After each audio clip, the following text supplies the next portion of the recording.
Tonight, we're having Kristen Berman from Irrational Labs speak. But before we do that, I will give her well, actually, why don't I just introduce her now, and then I'll say, ladies and gentlemen, Kristen Berman. She's a very sharp cookie. There you go. And she works with Dan Ariely. She startup Anonymized in 2012, and they spun into a lab.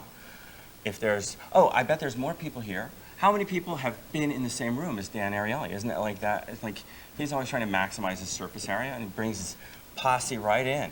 So, at any rate, Kristen works with him, and she's going to talk about that. Thanks, guys, for coming. This is my first time being here, so I'm very excited.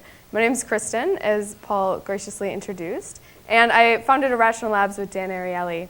And so together we work with companies like big ones like Google and Netflix and Fidelity, and we also think about helping startups that are trying to change the world. We bring them together for weekends and lock them in a room with the top behavioral economists.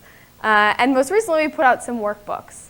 And the workbooks basically try to translate the principles of behavioral economics into very product-friendly language so that people like you guys don't have to necessarily sit on weekends and read these papers. But for me, I'm basically a product designer and got started into it, product designer at heart. And what that means is basically I think that products are the way that we're going to be changing behavior in the world. But I have this hypothesis that basically we could be doing it a lot better. And so to think about that, and we can think together about that today, the question really is we could start by looking at the product, or we could really just start by looking at life. And so what I'll propose today is we start by thinking together about some life lessons that I've had, and then we'll translate those into product principles and think about a nice way that we could apply them in our day-to-day jobs. So like any good story, it really starts from the womb. Yes, I'm taking you back there. So I'm a fraternal twin, and that's my sister, and that's me. And basically with fraternal twins, we're much like sisters in our DNA. We share 99.95% of it. But unlike sisters, we actually share everything else. So obviously parents, but bunk beds, AP classes, friends, diets, after-school activities. And actually, she told me not to tell you, but I will. I told this story yesterday, and she said the only thing we didn't share was boyfriends. And then we looked at each other and said, actually, just one. But regardless, the whole cards are stacked for us to be almost exactly the same, and yet we look at what happened, and she turned out, and she's a yogi. She is extremely meditative. She sits for hours on ends and just thinks. Very, very nice. And I'm a professional multitasker. Sitting just scares the crap out of me. I move from one thing to the other. If I'm ever doing a workout, I get up and leave during the stretching time. And so you think about this, it started a fascination of how could we be so similar and yet so different. And basically, this is the first lesson, is that small details make a really big difference in our behavior. Right, so lesson number one, we'll keep that, park it, and come back to it. Lesson number two kind of came from, the folks at Intuit can appreciate this, but I had an offer to do consulting in Chicago, very nice, and I also had an offer to do a rotational program at Intuit, very nice offers, and as a college kid, we understand that this seems like the biggest decision you will ever make in your whole life. And so what do you pay attention to? Obviously, you pay attention to the money, right? You do this nice equation.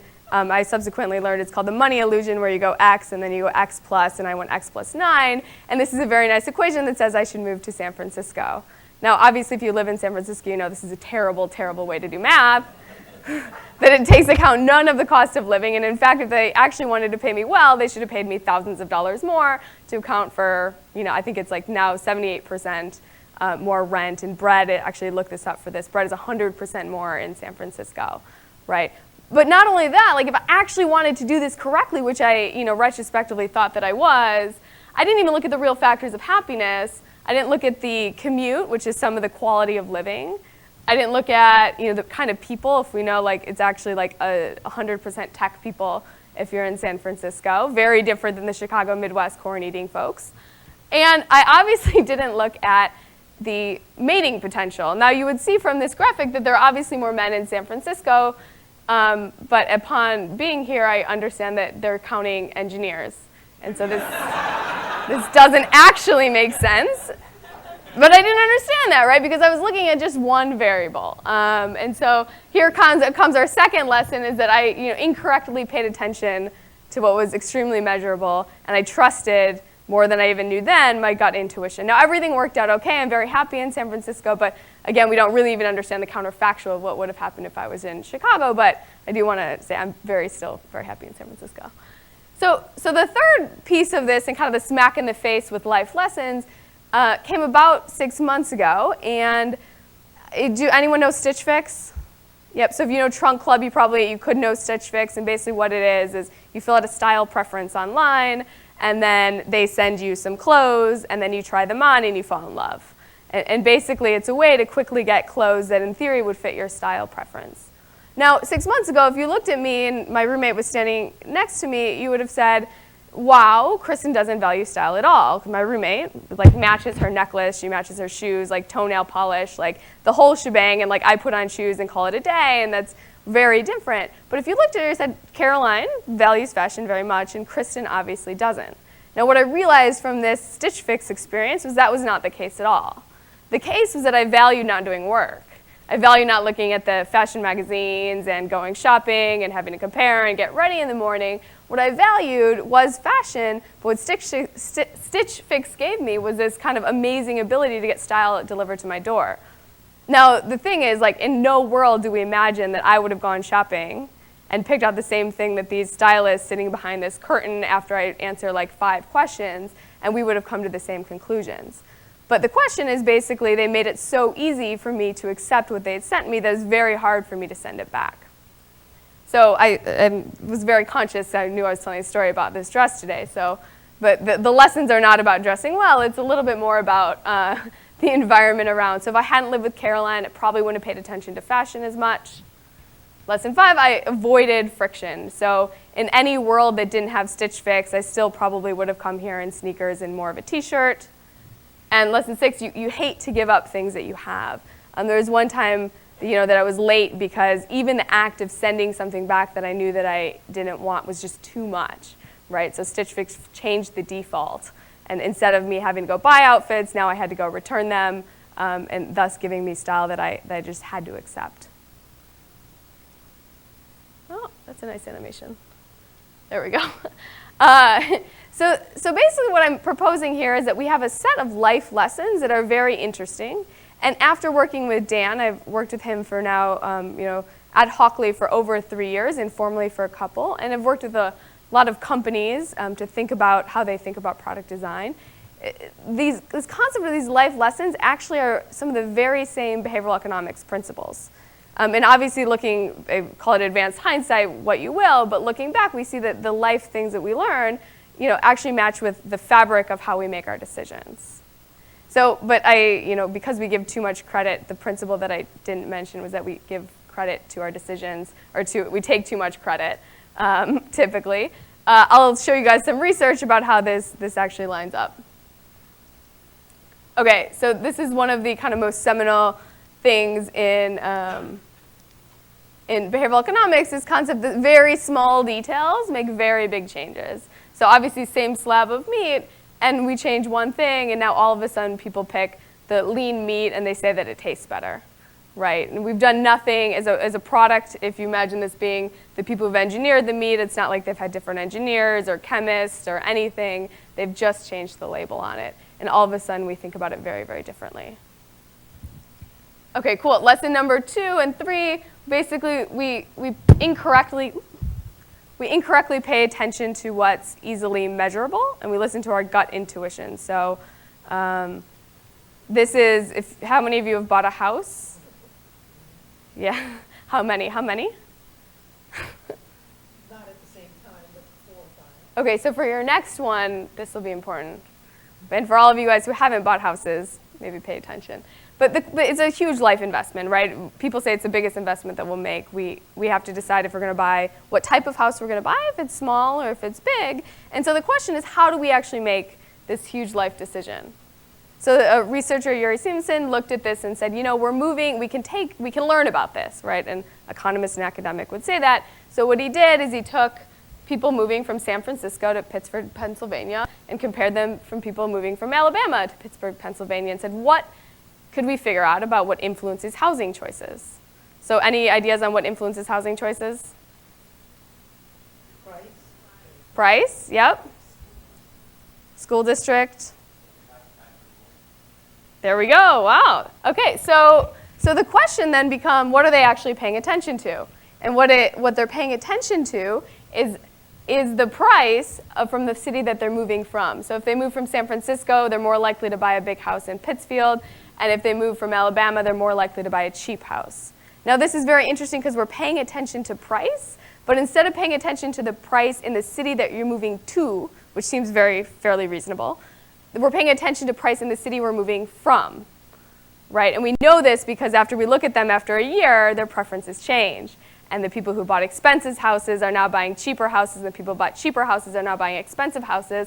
And so what we can realize is that they're actually paying attention to information, but it's not the right information, and they're trusting their gut intuition to actually do this, right? And is it on the biggest decision that we'll make? So this is not like small decisions about what you buy for lunch. This is a huge savings decisions, and we're paying attention to the wrong information. Okay, so the next lessons, we talked about these first ones. The next ones is the environment around us matters, and friction will determine some of our behavior, and we hate to give up things we have. So this is the research that kind of backs up these life lessons, comes back to what in the 1980s was more called the field of dreams approach. And this was how they thought about 401k savings for retirement. The people who were designing these plans had a if you offer it, they will save type of approach. So basically saying if you offer a lot of choices and they get to choose what they want to opt into, they get to choose the asset allocation, they get to choose what they're investing in, obviously this is a good thing and people will save. And what we know now, I'm sure many of you are aware, the world has changed immensely, and we're very much in a world where we believe in automatic enrollment. Right? So if you offer automatic enrollment, decrease the amount of choices, more people are likely to save. Very cool. The interesting thing here is that this line represents the 3 and the 6% contribution. Now 3 and 6%. And so what that says is that it's not necessarily that people care about savings or what they care about how much they're savings. It's that they actually don't want to do anything. So you could change it from 3% to 6% and the same percentage of people enroll. Right? So it's again not that we have a huge preference to save, but we actually have a preference just not to do anything. Oh, there we go. Okay, so kind of to back up, we went through like I have these epiphanies and life lessons, and we pattern match them to the things in behavioral economics, and we come up with this very nice list of things that kind of represent how a behavioral economist would think about the world. Right, and they don't come necessarily from thin air. They actually come from the kind of fabric of our decisions in life. Okay, so then we step back and we say this is great, but how do we actually apply it? Right? How would we apply this kind of framework to the fabric of our world that we live in as product designers and product makers? And so what I'd like to do is propose a little metaphor for us, and I'm going to use the word hacking, and I kind of want you to step back from these terms growth hacker and all the words that come associated with hacker, and we'll try to redefine it for us. But I'd like to propose that we use hacking as a metaphor to try to apply the principles of product to how we actually solve problems. So the thought of a hacker is that we can find a tiny vulnerability and use it to get into a server and then move laterally. So what a hacker is said to be done by experts is basically they have a deep curiosity, and they want to understand the full system. And once they understand the full system, they only look at details, right? So it's that they get a big grasp, and they're extremely focused on the very small details. So I took what happened with Target and kind of used this to think about how a hacker approached a target problem. Now, this is a later analysis. I was told that this may not be the most correct, but Security Analysis about 2 weeks or a month ago published this is a thought exercise of how hackers would have gotten in, because they had to answer 2 questions. They had to answer 2 questions, and one of them was, how do we get the credit card info from the consumer, and then how do they store it, right? So they did this, then they said, we have to break the system in a couple ways. So they lay out everything, and it turns out that once you have the credit card accepted by the point of sale system, it's encrypted by the point of sale system. For a split second, something happens. And that something is that the information is stored in random access memory, RAM. And at that second, they do a RAM scraper, which pulls the information. So by understanding this flow, they understand where to intervene. And then they have this other problem. Okay, that's great. We have the actual information. What do we do with it, right? Because you can't just take it. You can't just take it. Apparently, you're going to have to figure out where to store it. And so they do this other tricky thing. Basically, Target gives access to their systems. Now it's the external vendor system. But by giving access to their system, they also expose this documentation. And when hackers download the Excel sheets that goes over the documentation, they get access to the metadata. So they've basically looked at the whole process, figured out the points of vulnerability, and then figured out using the tools that they know how to intervene. And so I guess this is what I would propose is like the principle and how we approach, how Dan and I have approached product problems is much more of a hacker way where we seek to understand the whole system, think about the small details, and then use the tools of behavioral economics to try to intervene in a way that will hack the system and move laterally, if you will. Okay, so that's very nice, and let's try to apply it, and we'll apply it together to some interesting problems. Oh, I just killed it. Okay, so how do we hack food consumption? So this is a huge problem. About a third of Americans are now obese, and it's actually a growing one. So we have our youth was, it was 7% in 1980, and now it's about 18% of youth are obese. So a very sad and very big growing problem. And so we want to think about basically, if we could, what would we do to a cafeteria in order to get people to eat less?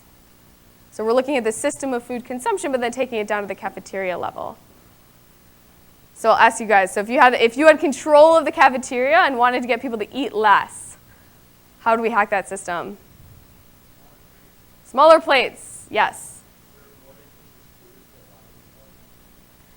Interesting. So would you take away the cookies? Yeah. Okay, so no cookies in your kitchen. We like to record people's comments. Oh, okay.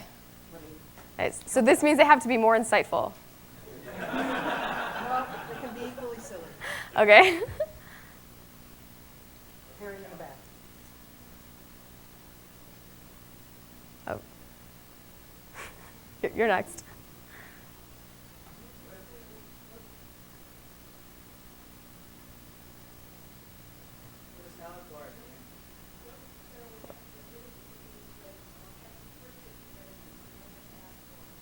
Yep. Very nice. It'd be a code word. Do you want to say what you?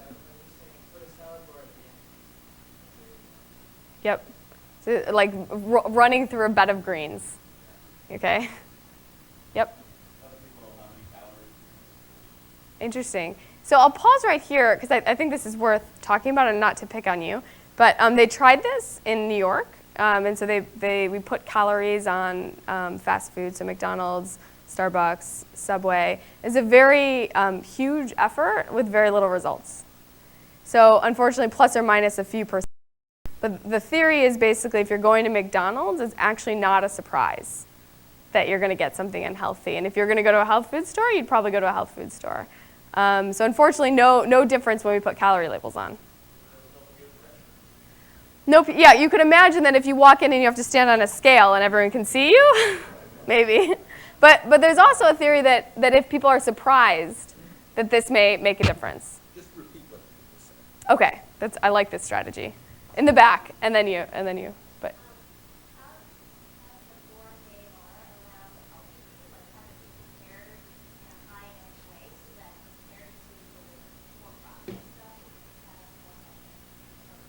yep, very nice. So the idea is basically to have gourmet feel have more appeal, and maybe we could change. I'll put words in your mouth. We could change the lighting or the bowls to have it have more appeal.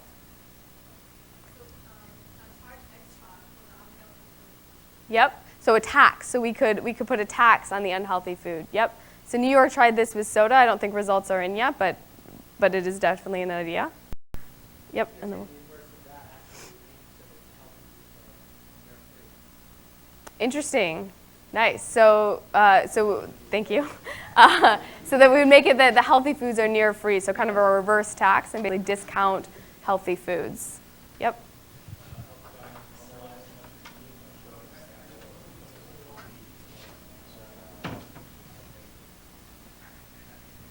Yep. So we give them an example to go by. Maybe a more interesting idea taking that is basically we'd cut out little areas so they could only put so much dessert or so much salad or so much of the meat on the plate. Yep. Mirrors. Yeah. This has been tried and worked. I think my favorite example of this, an advertising agency did on shopping carts. They put a mirror right here. And so basically as you're going along and grabbing the cookies, you're like looking at yourself and maybe this kind of reflection. They didn't test it, but it's a very nice idea. Frank? Maybe a cookie line longer, like have fewer people stand out, or make it a small, more like. Yep. So we're talking about making the more friction in the dessert line, basically making it either longer or just harder to get to. Yep. No trays. So we'll come back to that. Well, I'll actually address this one right now. Actually, this is one of the most counterintuitive ones. If you actually add trays, people will take salads. So when you have a tray, they'll take a salad. When you don't have a tray, they're more likely not to take a salad. And it's even, so you would imagine maybe that could work the same for desserts. You have a tray, you can also take a dessert. Turns out it doesn't. They're actually adding a plate for salad. So we want to give them trays so that they could take their salads. Yep. You package the salad with the other food, so it's always there. Yep. So a bundle deal. Yep. You have to get it. Sorry, I'm learning. And the idea is that we would bundle salads or maybe bundle fruit with it. Yep. We'll take two more. So pressure's on. Offer fewer options and also less quantity of the Yep. So very nice idea to offer less quantity of the healthy foods. And maybe we can even of the unhealthy foods, right, yep. And maybe we could translate that even into a serving spoon size, right? So we're offering unhealthy quantities and it's less, but it's harder for them to take more. And I'm sure every other idea is great, but we're going to go with yours.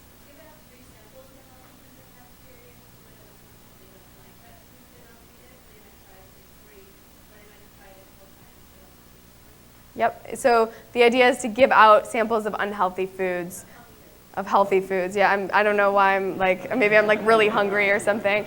This is. Bring you a cookie. Yeah, exactly. Peace. I'm leaving. No, but this is a nice idea. And grocery stores do this a lot. It's called the loss leader. And so they'll basically say, we want to get rid of something for whatever reason, and they'll package it and make it very cheap and put it with other things. So Brian Wozniak did, and if you haven't gotten a chance to read his book, Mindless Eating, I highly recommend it. He came up with and had a lab in Illinois that basically created a food environment where he could test some of these things and figure out exactly the placement and the design of the cafeteria such that he could hack it and to have people make better food decisions. So I'll just go through a few of them. Moving the broccoli to the beginning of the lunch line. So I think we heard that as a nice idea. Increase the amount people purchase by 10%.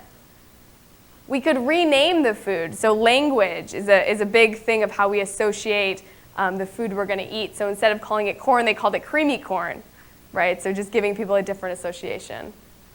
Hiding the ice cream. So just the very act of opening something or having it covered is a very nice way to deter behavior. So if you think about the design of refrigerators, where do we put our fruits and veggies? We put them on the bottom in a covered container. This is terrible, right? We're basically hiding the fact that they're getting rotten in there. And you open it and like it's a huge surprise that you have rotten fruit in there, right? Imagine that we had them eye level and it was like very visceral when they were getting rotten. We'd probably eat them faster. Again, or encourage the use of trays. Very nice to get people to take salads. The first example was shrinking the bowls. You know, Google has a very seminal thought leadership on having smaller plates, getting people to eat less. Basically, our eyes are how we measure our hunger versus our stomachs. Move the chocolate milk, so basically hiding things. So one idea would be getting very paternalistic and taking away the cookies. The other thing is we could actually just hide them and have people understand where it is, but make it much more of a friction. Yeah. So the use of fruit bowls, in the back we had a very nice idea to make it more appealing, and just by changing the bowl that it's in, we can get people to take more fruit. So the aesthetic of something is very important as how we associate it with the appeal. I like this one a lot because it's no design and no change of any kind of infrastructure. It's literally asking the cafeteria lunch ladies to ask if people want a salad. So it's just triggering them, and I think it's just an implicit social norm. If I'm asking you, do you want a salad, the assumption is that other people are taking a salad, and perhaps I should consider this as part of my meal. So maybe even if you don't take it at that point, you'll take it tomorrow. And a very nice thing is to move the salad bar in front of the actual checkout line. So instead of having candy bars at the cashier, you actually have salad and you have lettuce and greens. And last two is making more friction to pay for dessert. And then making an express line. So if you think about friction as a determinant of behavior, you make it less frictionful to go through with your healthy food. Maybe it's a speedy checkout line, or you look good, or you get some kind of a nice shiny bag at the end that symbolizes that you're a healthy eater. So we'll stop there. So this whole exercise is basically saying we don't have to solve hack food consumption as a whole. What we're doing is basically taking a system, a cafeteria, and looking at the very, very small details for clues at how we can intervene. And then once we have those clues, we apply what we know about behavioral economics, human behavior, and our life lessons, and we say, how could we intervene in a way that would help people make better decisions? And it's not huge changes, right? These are very small changes that make very big differences. Okay, so this is a nice example. It's a shared ride company that has facial hair on their cars. I won't say who they are. And they basically came to us and said, we have a lot of drivers and we have a lot of customers. The problem is that these drivers aren't driving at the times we want them to drive. We would like them to drive on Friday nights. Instead, they're driving on Tuesday mornings. This is a problem. How do we get them to drive on Friday nights? It's confusing because they can make more money on Friday night than they could on Tuesday morning. What should we do? Any ideas on what we should do? Surge pricing. The man said surge pricing. So one option we could do is pay them more. So we could definitely pay them more or have consumers pay more so we decrease demand. We took that off the table and said, let's not use resources from drivers or from the company or consumers to do this. Have some kind of event that replaces their Friday night. Interesting. Nice. So we would have some event that replaces their Friday night to give them an alternative. Yeah, on Tuesday morning. So we're actually going to make these drivers just drink on Tuesday morning and go out with friends. I like the idea. It'll be a new club. I'll join. Yeah, in the back. Let's say probably allowing us not allowing the drivers to trade off against privileges on Friday nights. Yeah, so there could be some incentive system for having them have good behavior that they would get some status reward. That's a nice idea. Yep.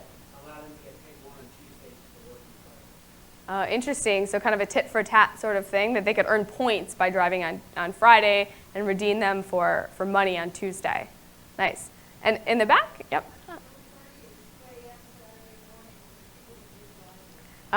Interesting. So the age-old 2 a.m. party. Hopefully, I like the idea, and we definitely tossed around things like this. Since driving was involved, we had to kind of steer away from any alcohol incentive, although we did definitely consider it. So this is how we approach the problem, and I'll spend a few minutes on our approach, and then we'll talk about the solution. Basically, what we said is let's think about the behaviors that they do, and then understand this whole system at a detailed level so we can figure out how to hack it. So we went through and said, how do people actually sign up for hours? How do they drive? What are the behaviors that these drivers are doing? So drivers activate their account, they set preferences on the number of hours. Every Wednesday, they're signing up for the next week. They get notified, and then they drive. 2 days later, then they're notified of how much they made 2 days, from the previous week. And at any time during this whole system, they could actually sign up to drive. So what we realized here is that the drivers were signing up to drive in order to make money, but they were being told about how much they made 2 days after they drove, right? So at the point they were signing up, they didn't really think about how much they could make on the Friday or Saturday, Friday or Tuesday night. So what we did is basically say, this is the point that we need to intervene, because this is the point where we need to remind them about and make it more salient the opportunity cost of them driving on a Friday or Saturday, or a Friday or a Tuesday. So what we did is said, okay, well, let's just tell them. Let's just tell them how much they could make on a Tuesday or a Friday at the point that they signed up. So on a Tuesday, you could make between $15 and $20. On a Friday night, you could make $35. And we took it a step further and said, this is very interesting, but would people react differently if they had gains or losses? So on Friday, should we say plus 15? And on Tuesday, should we say minus 15? So then when they're doing their hours and they're adding them up and clicking them, they get a total that's either plus or minus. How would they react to the concept of losing money or gaining money?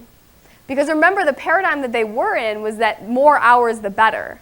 And what we wanted to do was remind them that not all hours are created equal, that some hours are better than others. But we couldn't do that here, because they were already doing that here. So we had to do that here. Right? So, but by understanding the system, we're able to actually hack into the details. So it worked. This is very nice. And not only did all of them work, but the loss condition actually worked the most. So we basically want to, we'll continue to do testing on opportunity cost, but in general, just putting it at the point of decision, we think had a very nice effect. Actually, no. Any questions? Did I? No, okay. Yep.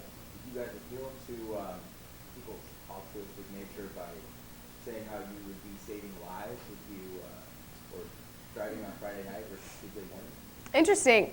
Yeah, I think it's a very nice way to think about it, that if you were to appeal to someone's kind of altruism to say, if you drive on Friday night, you could save lives. Unfortunately, the more immediate result of driving on a Friday night is that they have to deal with drunk people. And so it's actually, when we think about getting people to do things, we really think about what is the immediate result of their action. The immediate result of their action is a negative incentive for driving on these nights, because they're dealing with the kind of the insanity. Now, it's very nice altruistically that they should be acting this way, but unless we created another benefit that replaced that, it'd be hard to just tell them and expect them to act. Yep.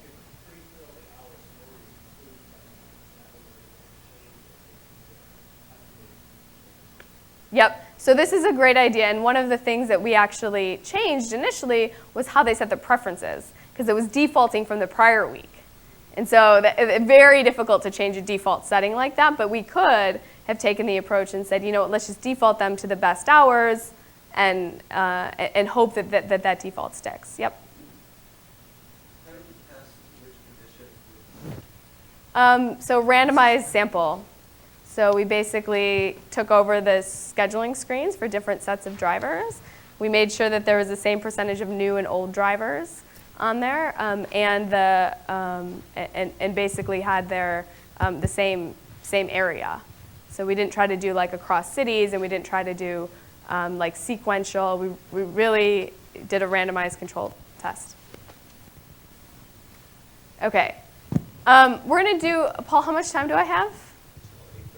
Okay, great. So we'll do this this last example, and then wrap up. So, question: we want to reduce honking in India. Knowing what we know now, any ideas? Yep.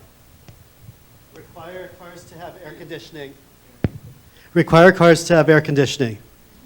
Okay, so we could require cars to have air conditioning. I'm not sure I get the connection just yet. Help me. Okay, well, they actually did this in Israel, and it significantly reduced people screaming at each other for minor infractions. Nice. So we're making people happier. This is nice. So one of the things I was going to do, I told some folks at dinner on this vein, I'll tangent a little, is make everyone smile for 10 seconds before this talk. Make people happier. All of a sudden they like things more, they get distracted, and they're on emotional high. So we're pulling a little bit more into the emotional button. Any other ideas? Yep. Interesting. So basically we think that the reason that they're honking is because of safety. So one of the ideas is to mandate rearview mirrors, and I think your hypothesis is one of the reasons they're honking is safety. And so if we can help the safety, then we can prevent this. We'll come back to that one. Yep. This is maybe a really bad idea from an old Don't school caveat way any of idea thinking. like that. Yeah, I'm sure it's amazing. What about running like PSAs telling people that honking is bad, or putting a stigma around honking? Yep. So that definitely has been tried, and they've run like full day no honking campaigns, and there is some difference. It's just not a sustained difference, and not the kind of bump that's going to change society's behavior.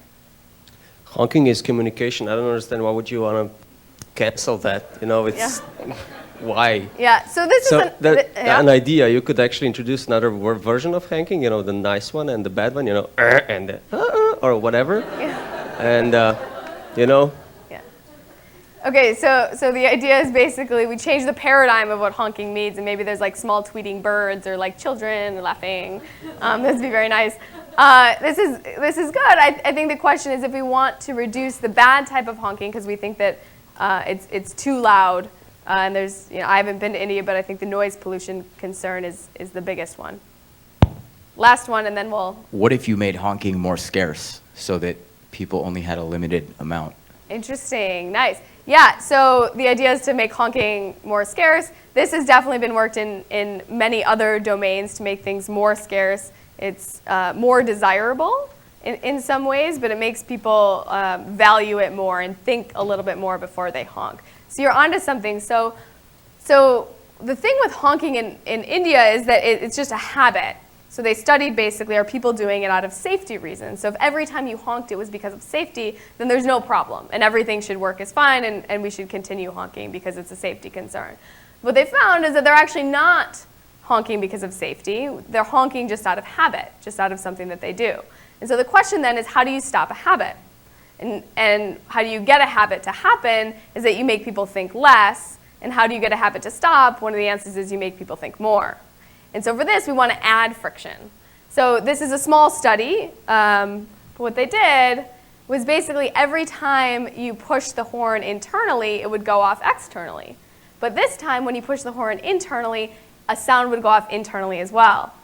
So you'd get an internal honk, and in order to turn it off, you actually had to press the horn again. So now you're adding friction, you're adding thought, you're making people think a little bit more about what would happen if they honked. So this reduced honking by 60%. Incredible. Just by adding friction and not by doing any kind of mass marketing campaign. Now obviously this means you have to mess with the steering wheel, and so it's not necessarily the cheapest solution, but it is something where we think about reducing the friction by adding friction, and it's a one-time sort of implementation just to add that to a car. Okay, so we've gone through 3 examples now of kind of hacking as a metaphor. Makes sense to look at the big picture, and then we think about the small details and use principles in order to intervene. This is what it looks like when we do it. So Bella and I actually went to a company. We said, let's lay out the full flow and really think about how to intervene at the right point, and then think about the details at this point, and then we apply behavioral economics, what we know about human decision making, to solve the problem. So kind of just to rewind, these are the pillars of behavioral economics, and I guess the whole hypothesis here and what I'm trying to say is that these are actually principles of product design. And when we look at a problem, we can go through a flow, we can look at the small details, understand that they make a big difference in the user's behavior. We see that users incorrectly pay attention to things that are easily measurable. Is that my phone? Should we answer it? I can answer it. Just kidding. The user's gut intuition is not always right. The environment, what's around us, matters. We really want to avoid friction, things that take any any kind of time we want to avoid, and that we really hate to give up the things that we already have. So I'm going to end with kind of like a little somber note, but then hopefully an uplifting one. And the somber note is that kind of as society evolves, it used to be a world where about 10% of our decisions were, 10% of our mortality was based on our decisions. So the reasons that we would die is because we caused it about 10% of the time, so we're at fault. And now, that was 100 years ago, and now we're in a world where 40% of deaths are caused by our own decisions. This is terrible, and these are things like obesity, cancer, diabetes, so things that are actually under our control. But the good news, and I guess kind of the uplifting note that we should think about is the people in this room are the people who create experiences. And as we just learned, if we can create the environment, if we can control the small details, if we can pay attention to the right things, that this is what changes behavior, this is what shapes our decisions, and the fabric of our decisions can be shaped by our own environments that we're creating with users. So I hope to leave on a little bit uplifting note, but maybe a little empowering one, and saying basically if we can understand the environment, we can really change behavior. Cool. And I'm done.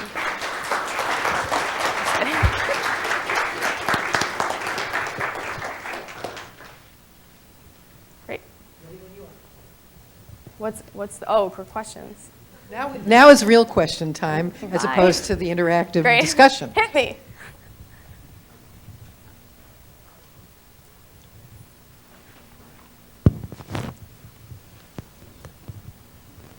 Thank you for the talk. And I was wondering, when you listed out all the process, what made you make the decision for which process is the one to interact? Yeah. To intervene. Yeah. Yep. So that's a great question. And because there's actually, when you think about laying out a process like that, there's a lot of places we could have intervened. It's not just that one. Some of the criteria, and every problem is different.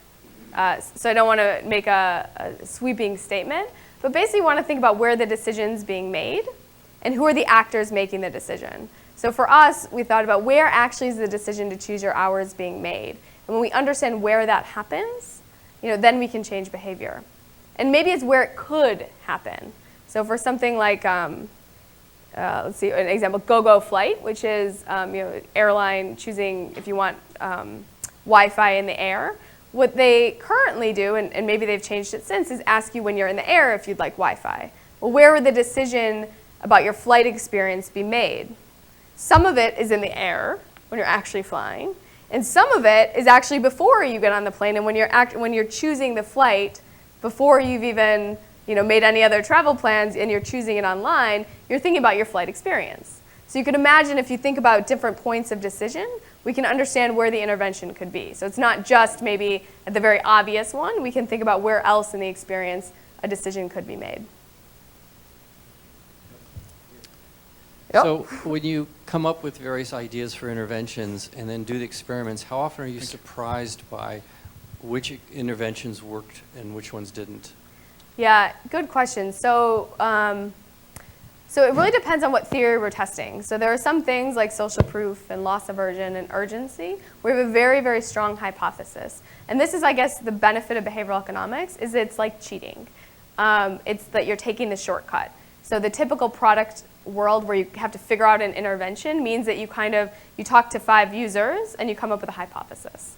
And what the behavioral economics academic world says is we've already studied this stuff. And we already have a really strong hypothesis.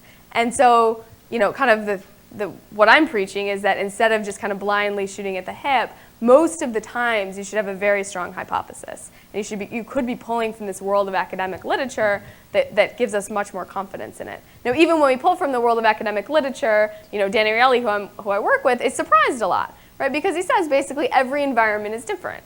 And that's why we test. So basically, if we were to say that one answer works for everything, that'd be a very nice answer, but it's just not true, right? Every environment's different. The small details matter, and if one small detail changes, we really do have to experiment. So I'd say we're personally surprised a small percentage of the time, and I'm fortunate enough to work with an expert who's built up his intuition. But in general, if you use the principles of behavioral economics, you don't have to be surprised as much as we currently are in the product world. So I appreciate the emphasis on the environment and situations matter. How do you negotiate across a range of personae and the users that you engage with and determine that this is the primary use case scenario? Yeah, great question. So maybe two ways to think about that. One is, what is your ideal user? So sometimes we talk about personas and we talk about who it's, a mom who's very busy. And this is nice, but we actually want to talk about behaviors. So we want to talk, what is that ideal behavior? And then we can see, are the behaviors varying? What is the variance between behaviors when we have these different personas? So if we can lay out an ideal behavior for our product, then you can understand, are you really focused, are these personas that different or not? And then another question that we like to ask is, maybe it's not, I guess in behavioral economics literature, there's very few times that culture or gender has much difference on behavior outcomes. So instead of asking about specifically, let's draw out this exact persona and show that she has 2 kids and is a very busy professional woman, what's her mindset, right? Is she very certain about the product she's going to buy, or is she very uncertain? Does she an intent focused or discovery focused? So more understanding the mindset versus the actual demographics is probably the second piece that I would look at. Yep.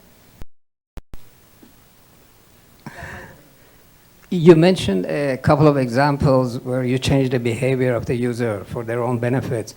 Now, with regards to the product, if you have a product that you want to try to change the behavior because you know that if they do that, they will benefit it. But on the other hand, if you assume that people will change the benefit, the attach rate for that product is low because people don't want to go out of their habits. So how do you resolve this? Yeah. So you guys are only doing good things for users, yes? So he's asking a very nice question of basically, how do you decide when to use the power of influence on your users? And I guess I would say, we really focus on getting people to do good behaviors. And that's how we personally think about the world.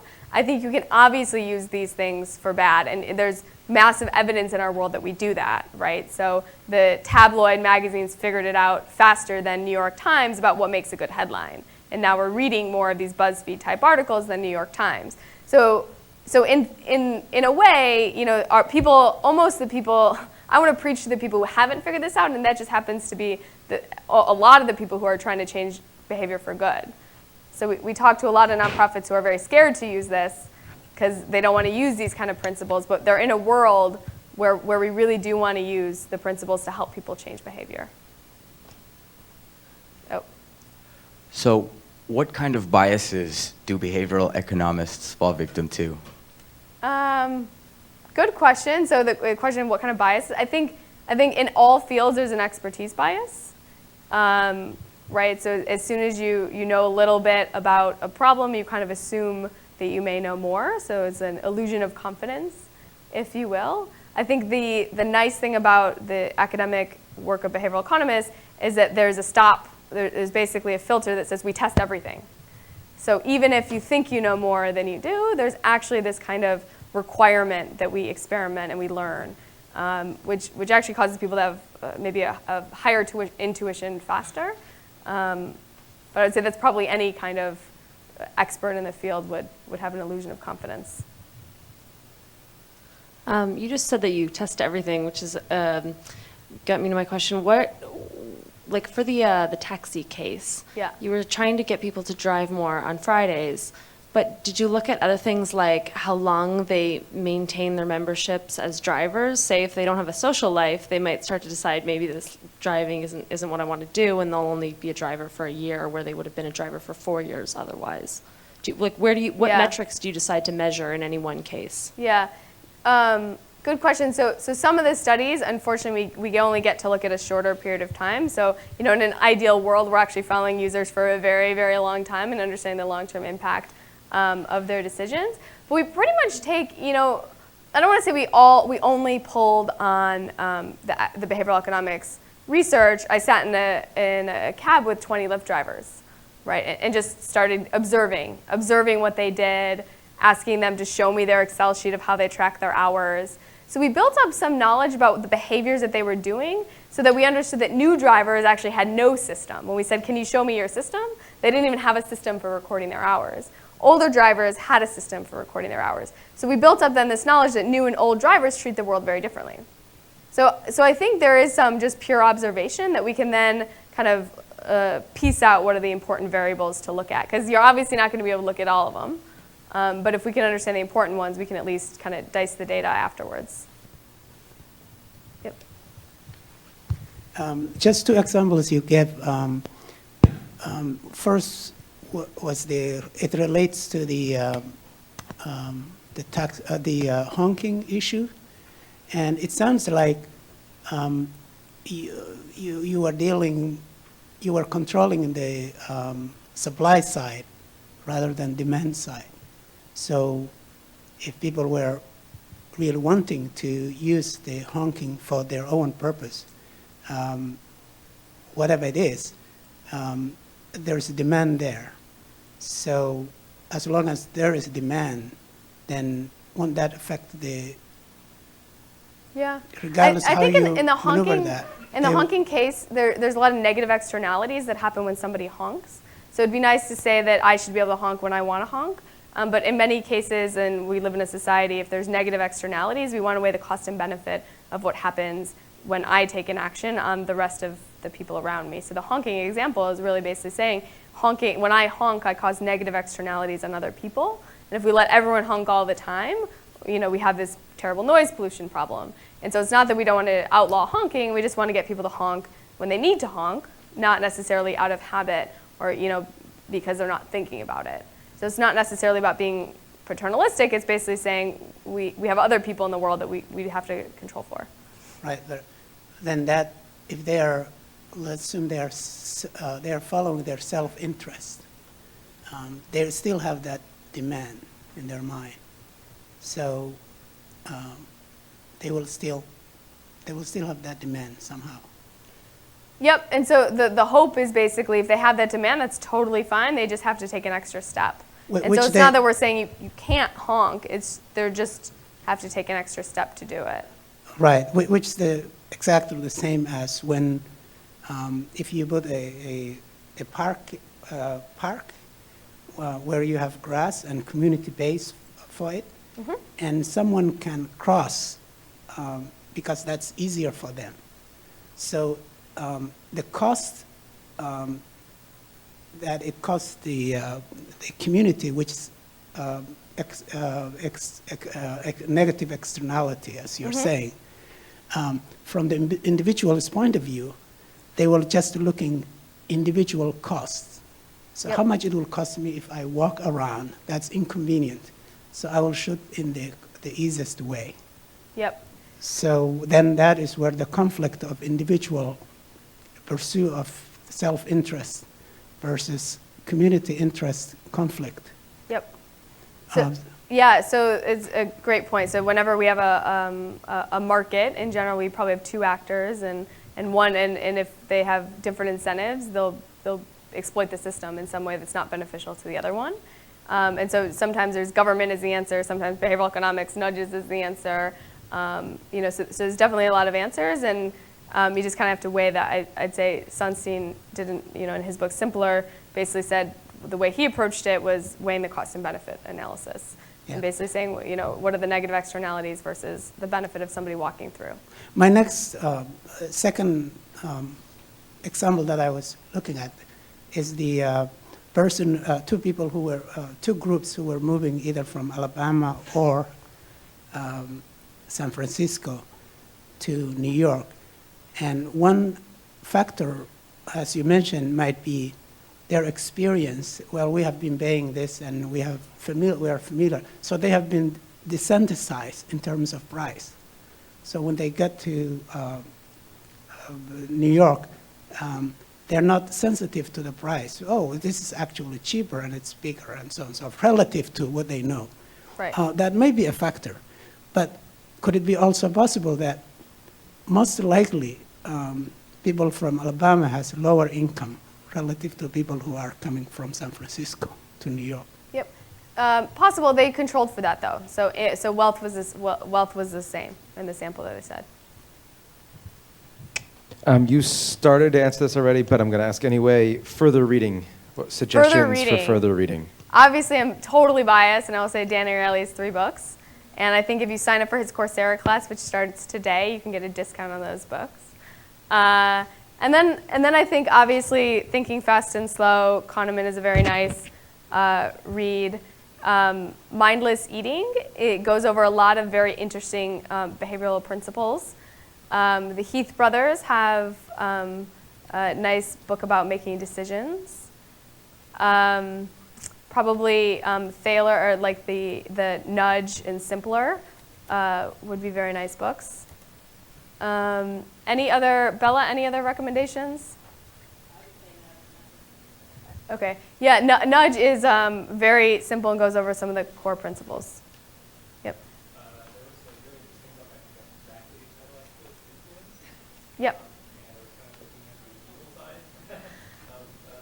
Yeah, so this is a great book about the principles, mostly of social proof, but some seminal, I think people who read it or in the product world get like mind blown, like every page. And what book is that? Because we couldn't. Oh, Influence. Can we use the day after and talk to people? Because maybe we get in now. Yes. I'll also do a rap. Just kidding. Okay, thanks guys. Huh? Yep, free.